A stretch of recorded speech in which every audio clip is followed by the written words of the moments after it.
Kære mor og far, jeg føler mig ligesom dronningen, der holder nytårstale.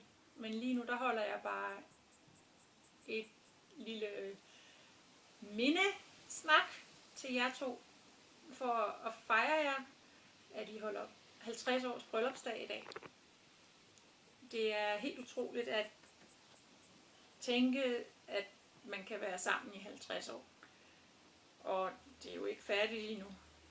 Så jeg har tænkt meget på, hvad jeg skulle sige, og det er jo altid lidt svært. Så jeg har bedt Grundtvig om at hjælpe mig.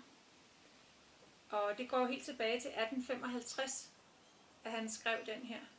Og jeg skal nok lade være med at synge for jer, for det bliver ikke så specielt godt.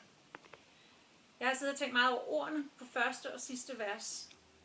Og jeg vil prøve at dele med jer, hvordan jeg ser jer, og ja, med hjælp fra Grundtvig. Det er så yndigt at følges ad, for to, som gerne vil sammen være. Der er glæden, man dobbelt glad, og halvt om sorgen, så tungt at bære. Ja, det er gammen, som også betyder gnisten, at rejse sammen, når fjederhammen er kærlighed.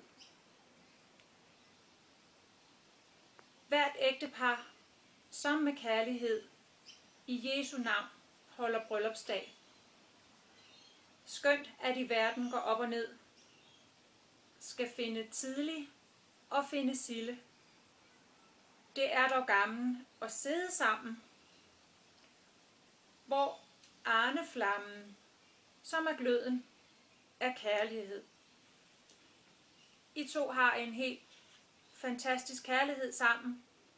I har et venskab og et ægteskab, som man kun kan se op til. Og jeg ved, at Kim og Fie og Trine og Martin nok skal have sørget for, at I får en helt uforglemmelig dag.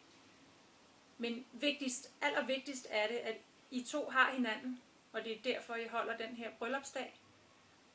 Og jeg ved, at I hver dag værdsætter hinanden. Og jeg vil meget gerne selvfølgelig have været der sammen med Calvin og Christian. Vi havde en dejlig tid her tidligere på året. Og jeg kan ikke andet end at sige tillykke og tillykke. Og håber, at der er rigtig mange år fremover, vi også kan få mulighed for at dele med jer.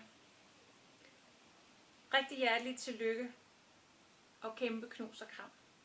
Elsker jer.